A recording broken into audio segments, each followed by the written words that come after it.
Bonjour, dans cette vidéo, on continue le cours de géométrie et topologie pour la physique et on aborde le paragraphe 2 appelé connexion de Levi-Civita. Il s'agit d'un cours d'introduction à la géométrie et topologie des espaces fibrés en physique que vous pouvez trouver sur internet. Alors notre objectif dans ce paragraphe est de décrire le mouvement du pendule de Foucault que l'on a introduit au paragraphe précédent. Alors pour cela, on note S2, la sphère de dimension 2, inclus dans l'espace euclidien R3. Plus précisément, c'est l'ensemble des coordonnées x1, x2, x3 réelles, qui sont les coordonnées d'un point à distance 1 de l'origine, donc tel que x1 carré plus x2 carré plus x3 carré égale 1. Et ça s'appelle la sphère S2, car c'est une surface de dimension 2. Il faut deux paramètres pour se déplacer à la surface. Et ça modélisera la surface de la Terre. A noter que cette sphère est supposée fixe par rapport aux étoiles.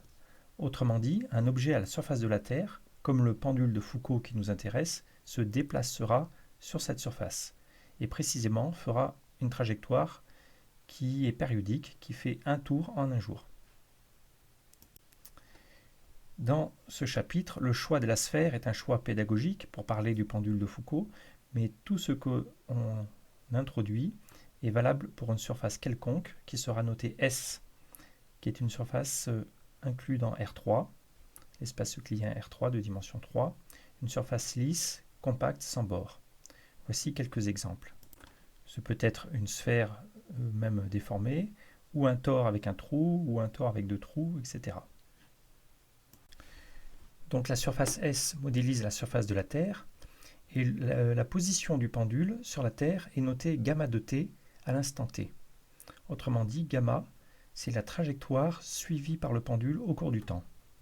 Et dans le cas du pendule de Foucault, c'est un cercle situé donc à Paris, donc à une latitude L fixée et entraîné par la rotation de la Terre, comme sur cette figure. Voilà donc gamma de t, le point à l'instant t du pendule de Foucault, et au cours du temps, ça fait un cercle à la latitude L. Mais plus généralement, dans ce paragraphe, on peut imaginer une surface quelconque et un chemin gamma paramétré, un chemin gamma de t sur cette surface. Ensuite, pour décrire la direction des oscillations du pendule de Foucault, eh bien, on modélise ça par un vecteur qu'on va appeler V de t, et ce sera un vecteur tangent à la surface de la Terre et dont la direction représente la direction des oscillations du pendule.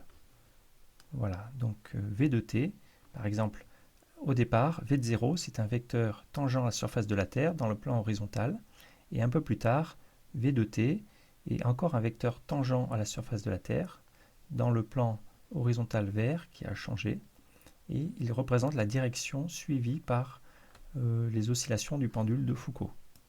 Alors introduisons un terme important pour décrire ce plan horizontal.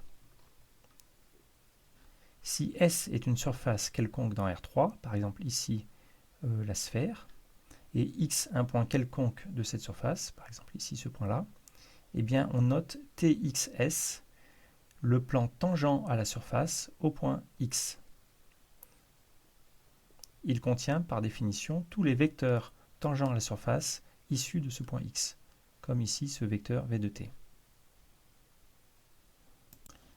Voilà, donc ce qu'on sait, c'est que les oscillations du pendule sont représentées par un vecteur V de t qui appartient à l'espace tangent à la sphère S2 au point gamma de t. Et ce vecteur, pour le moment, V de t est inconnu. On cherche à le décrire. Alors, pour trouver son expression, il y a deux lois physiques qui contraignent sa direction. La première loi physique, c'est le principe d'inertie, qui voudrait qu'au cours du temps, eh bien, s'il n'était soumis à aucune force, le pendule oscille toujours dans la même direction, et donc les V de t serait un vecteur constant au cours du temps. Sa dérivée dv sur dt serait nulle. Mais en fait, ça, ce n'est pas possible, car il y a l'attraction terrestre qui contraint ce vecteur à être horizontal. donc dans le plan tangent à chaque instant. Sur cette figure, cela se voit par exemple sur cette figure. Voilà. Au départ, v de 0 va vers le nord. Et au cours du temps, si ce vecteur restait constant, il sortirait du plan horizontal. Or, l'attraction terrestre fait que les oscillations du pendule sont toujours horizontales. Donc v de t ici doit être différent de v0. Il ne peut pas rester constant. Alors pour savoir où il va être, on introduit un opérateur qui est le projecteur orthogonal sur le plan tangent. Précisément, pour un point x de la surface quelconque, eh bien, P de x, c'est le projecteur orthogonal qui projette n'importe quel vecteur de R3, comme ici U, sur le plan tangent TXS à la surface. Donc U est transformé en PXU, ici qui est un vecteur du plan tangent. Et ce projecteur est orthogonal. Autrement dit, la direction de projection est orthogonale au plan tangent. Et attention que les plans tangents, il y en a un pour chaque point x, et donc ce plan tangent dépend de x, et donc le projecteur va dépendre de x. C'est pour ça qu'on le note P de x. Alors voici le résultat principal de cette section qui énonce la loi suivie par le vecteur v de t des oscillations du pendule de Foucault. C'est une loi déterministe, mais avant de commenter cette formule, on va montrer le dessin. Eh bien, voilà ce qui se passe, c'est qu'au cours du temps, le point bouge sur la Terre, et donc le plan tangent change, le plan tangent bouge aussi. Donc peut-être à l'instant t moins dt, c'était ce plan-là, et à l'instant suivant, t, c'est le plan tangent, c'est t gamma de t, s qui est ici représenté horizontalement. Et la direction du pendule, v à l'instant t moins dt, et ce vecteur bleu ici, v de t moins dt, à l'instant suivant, la direction du pendule, v de t, doit être dans le nouveau plan tangent. Eh bien, pour combiner les deux principes, le principe d'inertie qui voudrait que ce vecteur reste constant par rapport aux étoiles, et la contrainte de l'attraction terrestre qui fait que ce vecteur doit être dans le nouveau plan tangent, eh bien, on va tout simplement dire que le nouveau vecteur est obtenu à partir du précédent par une projection orthogonale. Autrement dit, lorsqu'on regarde la différence, donc dv, ici représenté en vert, eh bien dv doit être orthogonal au plan tangent. Autrement dit, sa projection est nulle. Sa projection sur le plan tangent est nulle. La projection de dv, pour dire que le nouveau vecteur, il est obtenu à partir de l'ancien par projection, il n'y a pas de décalage supplémentaire dans le plan horizontal, car il n'y a pas de force supplémentaire autre que la force d'attraction terrestre. Voilà, et cela donne cet énoncé. Alors on le commente. Considérons une surface quelconque dans R3, par exemple la surface de la Terre, et sur cette surface une courbe paramétrée gamma de t. Par exemple, c'est la trajectoire suivie par Foucault, suivie par Paris au cours de la journée. Et en chaque point gamma de t, le pendule de Foucault est décrit à des petites oscillations dans une direction décrite par un vecteur tangent v de t, qui appartient donc au plan tangent à la surface au point gamma de t. Alors, on affirme que dans la limite adiabatique, ça signifie la limite où les oscillations où la période d'oscillation du pendule est très petite devant la période de rotation de la Terre, eh bien la direction du pendule, v de t, est décrite par l'équation suivante, qui est que, alors non pas que dv sur dt égale 0, mais plutôt la composante horizontale de dv sur dt égale 0. Donc on regarde dv sur dt et on projette ça sur le plan tangent à chaque instant, et cette composante horizontale doit être nulle, comme indiqué sur cette figure. Voilà, donc dv n'est pas nul, mais dv est orthogonal au plan tangent.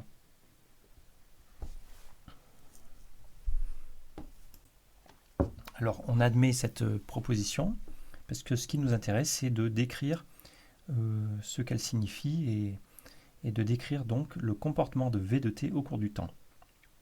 Remarquons seulement que si le vecteur est donné à l'instant initial, si v de 0 est donné, et bien ensuite cette équation détermine complètement l'évolution de v de t, car c'est une équation du premier ordre en temps.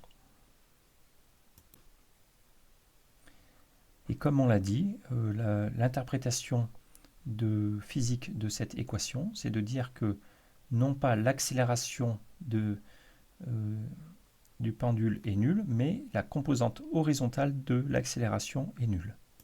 Et ce, parce qu'il n'y a pas de force tangentielle, il y a seulement une force normale au plan qui est l'attraction terrestre. Voilà, en fait, parler du pendule de Foucault n'est qu'un prétexte pour introduire cette opération qui va être importante dans la suite.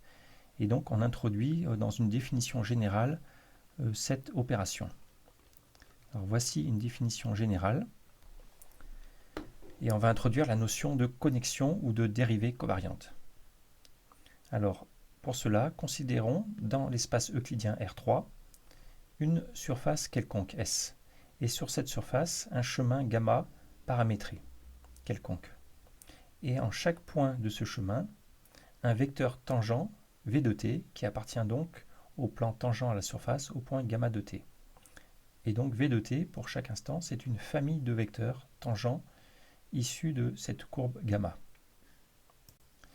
Et bien par définition, la dérivée covariante de ce vecteur au point gamma de t, c'est la variation tangentielle du vecteur. Autrement dit, on regarde la dérivée de v,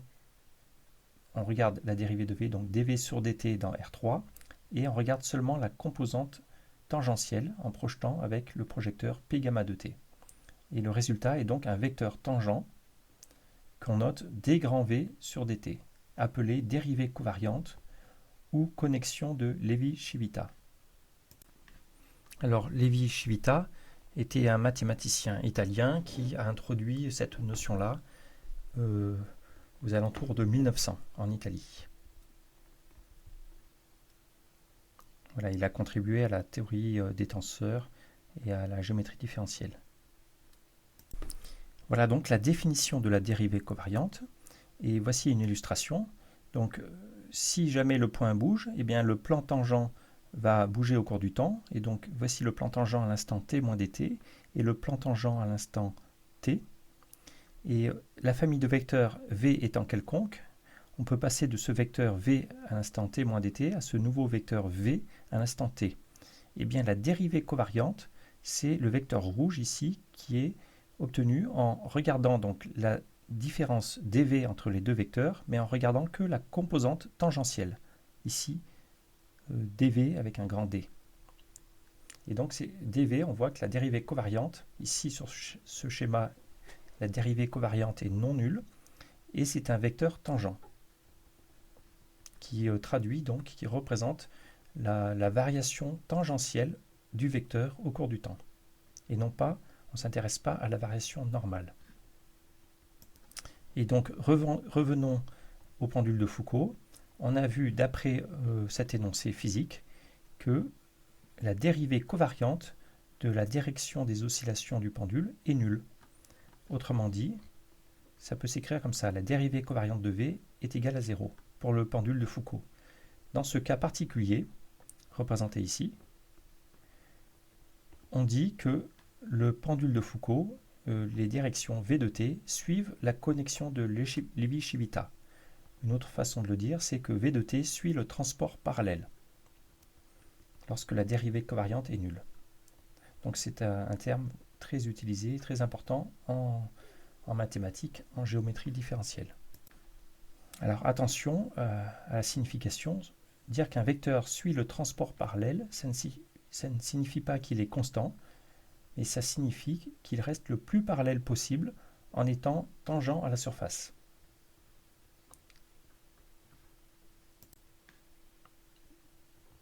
Voilà des remarques qu'on a déjà faites.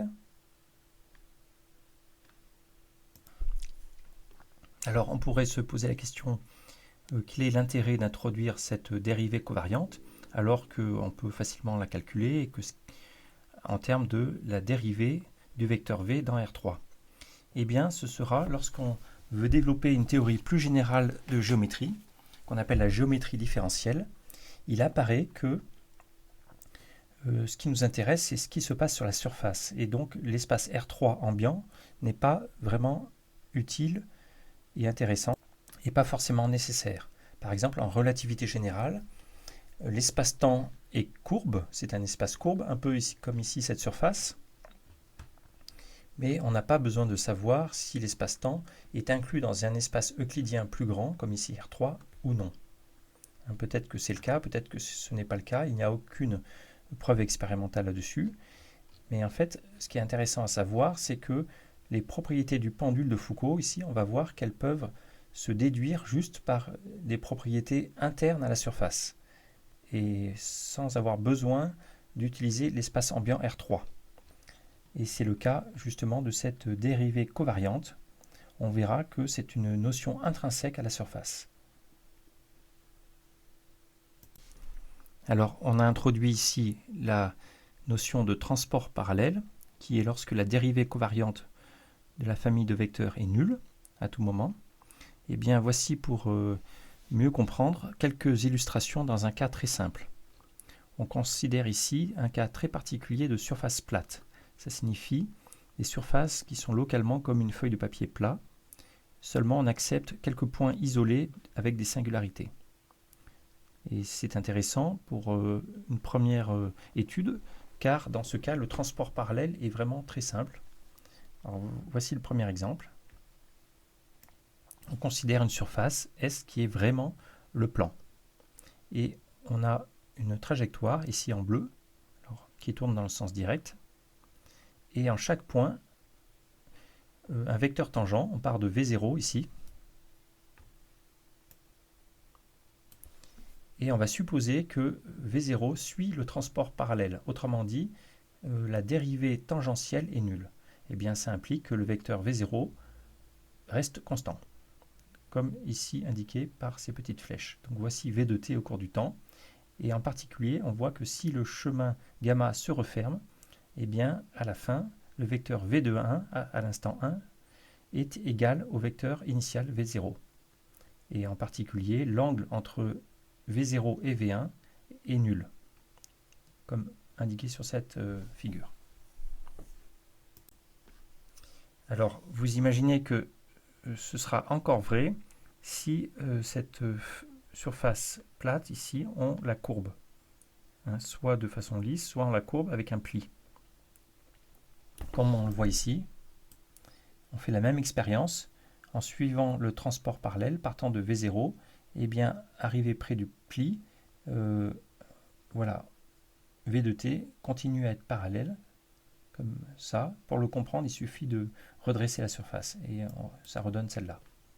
Donc dans ce cas-là, l'angle final, qu'on appelle l'angle de Foucault, on lui donnera un autre nom ensuite, on appellera ça l'holonomie, cet angle est nul.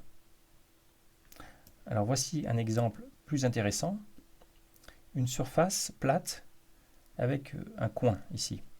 Mais ce coin, on ne s'y intéresse pas, on prend un chemin gamma qui, comme ça, fait le tour. Et donc localement, il est sur une surface plate où il passe un pli, et il passe ici d'autres plis. Et on part de ce vecteur tangent V0. Eh bien, vous voyez que, arrivé à ce premier pli, eh bien, par transport parallèle, V donne ce vecteur ici vers le bas. Pour le comprendre, il suffit d'imaginer juste localement ce qui se passe et considérer cette surface qu'on remet à plat. Voilà, si vous remettez à plat, vous verrez que le vecteur V étant parallèle donne celui-là. Et ensuite, on passe comme ça le deuxième pli, et on passe le troisième pli. Et à la fin, en suivant le transport parallèle, on voit qu'entre V0 et V de 1, il y a un angle de plus pi sur 2. Alors, la différence avec ici, c'est que l'angle est non nul, et en fait, ça traduit l'existence de cette singularité, de ce coin, bien que le chemin n'y soit pas passé. Donc c'est une sorte de détection à distance. On verra que c'est un premier effet topologique de détection de l'effet de cette singularité. On verra que c'est une courbure concentrée. Son effet sur l'angle de Foucault, sur l'holonomie. Voici un autre exemple. Donc cette surface plate constituée de 3 pans, ici, avec une singularité, qu'on contourne par ce chemin gamma. Eh bien, vous faites la même expérience, partant du vecteur V0, qui suit le transport parallèle. Eh bien, on passe les 3 plis, et au retour, on obtient le vecteur V de 1, et l'angle entre V0 et V de 1 est égal à moins pi sur 2. On l'expliquera par la suite. Et finalement, un autre exemple intéressant, c'est cette surface plate qui est un cône. Alors pourquoi on s'y intéresse? Parce que le cône, on peut imaginer, et en fait c'est très relié au problème de Foucault. Voilà, comme vous le voyez ici, dans le problème de Foucault, le vecteur V est tangent à la sphère, à la surface de la Terre, et les plans tangents à la surface de la Terre sont les mêmes que les plans tangents à ce cône qu'on a disposé au-dessus de la Terre, avec ici un angle d'ouverture L qui est la latitude de Paris. Autrement dit, le problème du transport parallèle de Foucault à la surface de la Terre est le même que le problème du transport parallèle sur ce cône. L'intérêt du cône, c'est que c'est une surface plate, donc qu'on peut aplatir sur la table. Donc voilà, le chemin gamma sur le cône, en bleu, qui est refermé. On part d'une direction de départ V0, et cette direction suit le transport parallèle. Et bien pour savoir ce qui se passe, c'est qu'on prend cette surface, ce cône, on le coupe selon les pointillés et on le met à plat. Et on obtient ici cette feuille avec une ouverture. L'ouverture, en fait, on peut s'apercevoir que c'est moins 2π sinus de L. Et comme la surface est plate, et bien le vecteur V0 ici est selon les pointillés, donc il est représenté ici, hein, il va vers le pôle nord par exemple, vers la pointe, donc il est représenté ici par ce vecteur V0, et ensuite on suit le transport parallèle, et ça donne toute cette famille de vecteurs jusqu'à V de 1. Au passage, remarquez que ici, instant intermédiaire, eh bien, le vecteur V en vert est tangent à la courbe bleue. Autrement dit, ça signifie que le pendule de Foucault, à cet instant-là, va vers l'est. Un peu plus tard, vous voyez, il est orthogonal. Le pendule de Foucault pointe vers le sud, et à la fin, il est à nouveau tangent, il pointe vers l'ouest, comme représenté ici.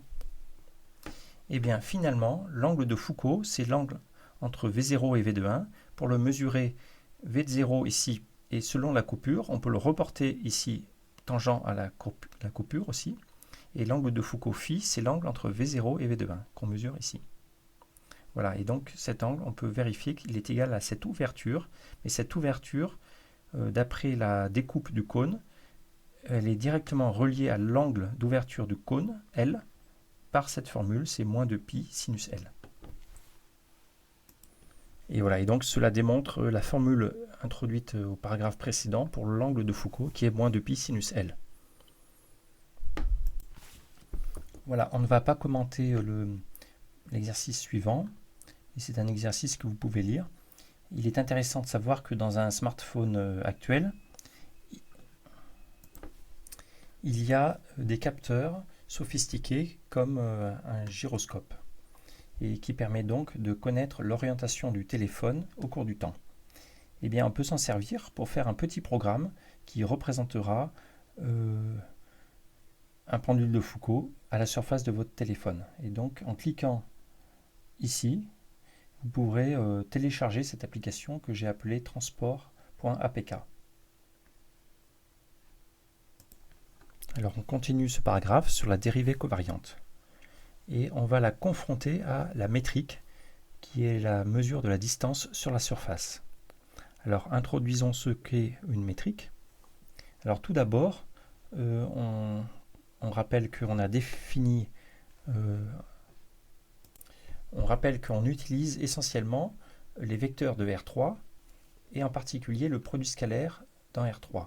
Alors, lorsqu'on a deux vecteurs dans R3, autrement dit, deux triplés de composantes U1, U2, U3 et un autre vecteur V qui a trois composantes V1, V2, V3 dans R3, eh bien le produit scalaire entre ces deux vecteurs sera noté U crochet V, et c'est tout simplement U1, V1 plus U2, V2 plus U3, V3. Et en particulier, le produit scalaire d'un vecteur avec lui-même, c'est sa norme au carré. Et ça, c'est la définition de la norme d'un vecteur. C'est donc racine carrée, comme on l'a vu, de U1 carré plus U2 carré plus U3 carré. Alors, on l'a déjà dit, on se soucie beaucoup de travailler de façon intrinsèque sur la surface sans trop mentionner l'espace ambiant R3. Et c'est ce qu'on va faire avec cette définition pour parler du produit scalaire ou de la métrique sur la surface. Considérons donc une surface quelconque S, un point X de cette surface, et on considère l'espace tangent Tx de S, tangent à cette surface au point X. Il contient des vecteurs. Et bien, pour tout vecteur U et V de cet espace tangent, on notera le produit scalaire entre ces deux vecteurs définis ainsi. Dans R3, on va le noter G de UV au point X. Donc ce produit scalaire seulement restreint au vecteur tangent, on le notera G de UV. Et on dira que c'est le produit scalaire ou la métrique sur S induite par le produit scalaire de l'espace ambiant R3. Et vous voyez qu'on peut ainsi faire un produit scalaire dans chaque espace tangent, tout simplement en faisant le produit scalaire dans R3. Et donc pour chaque point X, on a un produit scalaire qu'on va noter G de X. Et cette famille de produits scalaires, ou cette fonction à valeur dans les produits scalaires, c'est ce qu'on appelle un champ de tenseur métrique sur la surface. Une notation qu'on pourra aussi utiliser, c'est qu'au lieu de noter Gx UV le produit scalaire, on pourra le noter UV indice Gx pour deux vecteurs tangents U et V. Alors voici un premier théorème. Il concerne la compatibilité entre la dérivée covariante grand D et la métrique G que l'on vient de définir. Eh bien, voici l'énoncé. Vous considérez une surface S quelconque d'un R3, gamma une courbe paramétrée quelconque sur cette surface, et en chaque point gamma de t de cette courbe, on considère deux vecteurs tangents V de t et W de t quelconques. Autrement dit, V et W sont deux familles quelconques de vecteurs tangents à la surface issus de la courbe gamma. Eh bien, on affirme que si vous prenez à un instant t ces deux vecteurs et que vous faites le produit scalaire entre eux, vous obtenez un nombre qui dépend de t, donc c'est une fonction. Et si vous dérivez cette fonction, eh bien, c'est égal à, d'après cette formule, au produit scalaire de la dérivée covariante de V avec W plus le produit scalaire de V avec la dérivée covariante de W. Et on voit que dans cette formule, on n'utilise que des notions intrinsèques qui sont la dérivée covariante de V ou de W et la métrique sur la surface. Alors pour rendre cette formule intuitive ou plus parlante, on peut considérer des cas particuliers. Le cas particulier où, comme le pendule de Foucault, et le vecteur V et W suivent le transport parallèle. Autrement dit, leurs dérivées covariantes sont nulles. Faisons cette hypothèse. Eh bien, si la dérivée covariante est nulle, ce terme est nul, ce terme est nul, et comme c'est un produit scalaire, le membre de droite ici est nul. Et donc, ça signifie que la dérivée au cours du temps du produit scalaire entre V et W est nulle. Autrement dit, le produit scalaire est constant au cours du temps. En particulier, toujours avec cette hypothèse que V suit le transport parallèle, en faisant le produit scalaire de V avec lui-même, on obtient qu'il est nul et donc que la norme de V au cours du temps est constante. Ça signifie que la norme est conservée. Et c'est un peu ce qu'on observe avec le pendule de Foucault, c'est que s'il n'y a pas de frottement, eh bien les oscillations au cours du temps ont toujours la même amplitude. Et si jamais on lançait deux pendules de Foucault simultanément, un dans une direction V et l'autre dans la direction W, et bien de plus, l'angle, comme le produit scalaire est constant, et bien l'angle, par conséquent l'angle entre les deux directions, V et W, serait constant au cours du temps. Donc voici la conséquence de ce premier théorème important. Alors faisons la démonstration de ce théorème. Eh bien, on part du membre de gauche, donc le produit scalaire entre V et W, par définition, c'est le produit scalaire entre V et W vu comme vecteur de R3. Donc c'est cette quantité-là que l'on dérive par rapport au temps. Et là, d'après la formule du produit scalaire donnée ici, hein, et bien comme c'est linéaire par rapport à U et linéaire par rapport à V, vous voyez que la dérivée de cette quantité, on utilise le produit, la formule de dérivée d'un produit, ça nous donne la dérivée de V ordinaire par rapport à T, scalaire W, plus V scalaire la dérivée de W par rapport à T. Alors, cette formule, bien sûr, elle est très simple à obtenir, mais ce n'est pas tout à fait celle qu'on souhaite, parce que nous, on ne souhaite pas des dérivées ordinaires, mais des dérivées covariantes. Or, par définition de la dérivée covariante, il faut introduire le projecteur devant la dérivée. Alors, comment l'introduire ici, le projecteur?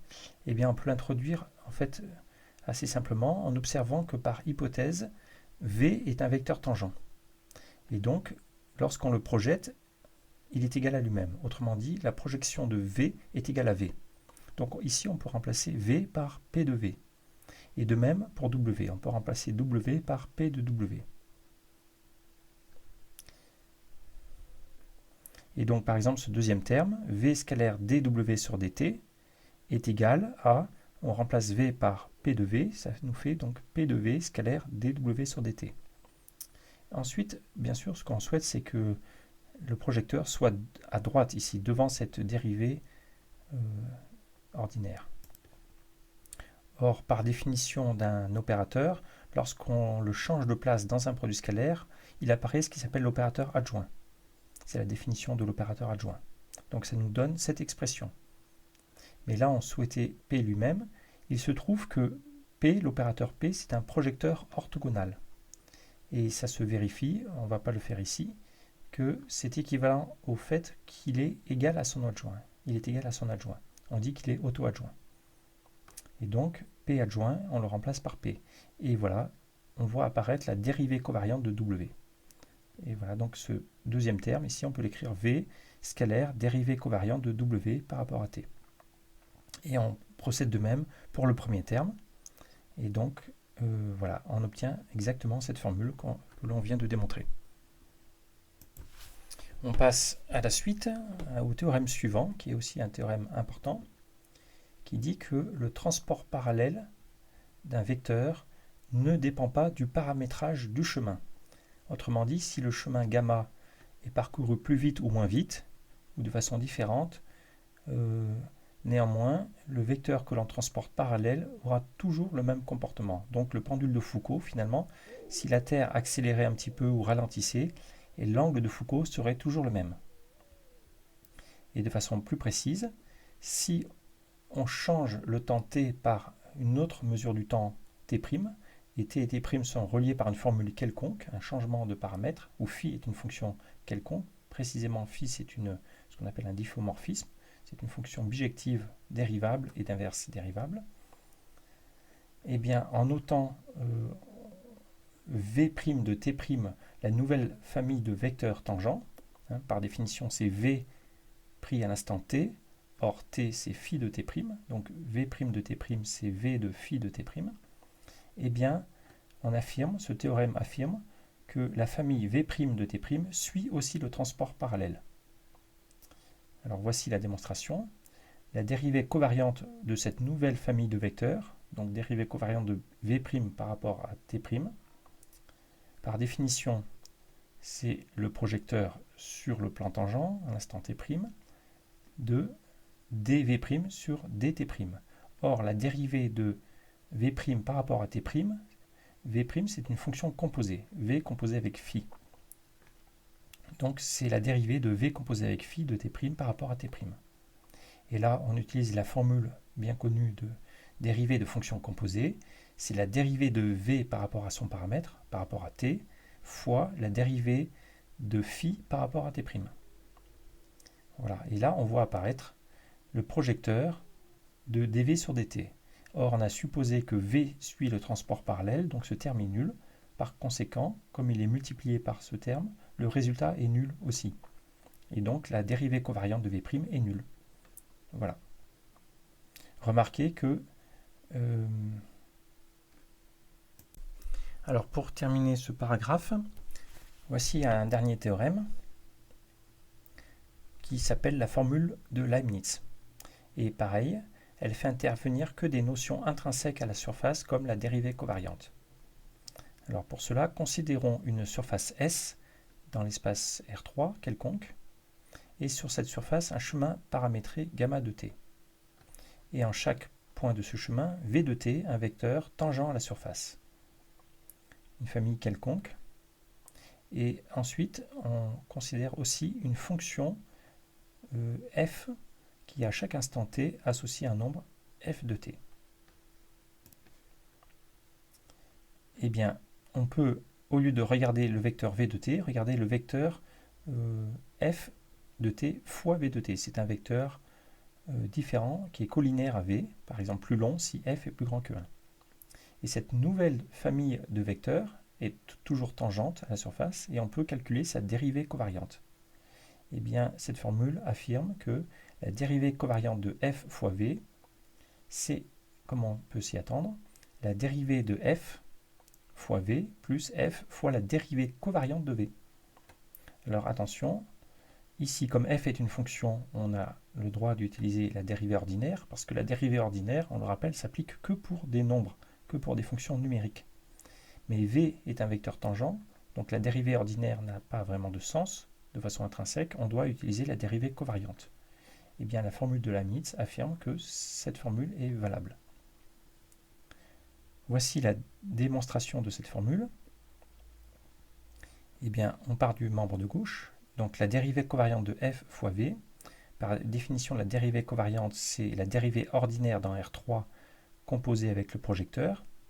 Maintenant, on travaille dans R3, donc autrement dit, on travaille avec des coordonnées des nombres. Donc, ça a un sens de faire la dérivée ordinaire. Et là, on applique la formule habituelle de Leibniz pour les fonctions numériques. Donc, P reste, et c'est dérivée de f fois v plus f dérivée de v. Et ensuite, df sur dt, c'est un nombre. Or, P, c'est un opérateur linéaire. Et donc, on peut le passer à droite, ici. Il apparaît P fois v. Mais P fois v, comme v est un vecteur tangent, P fois v, P appliqué à v est égal à v lui-même.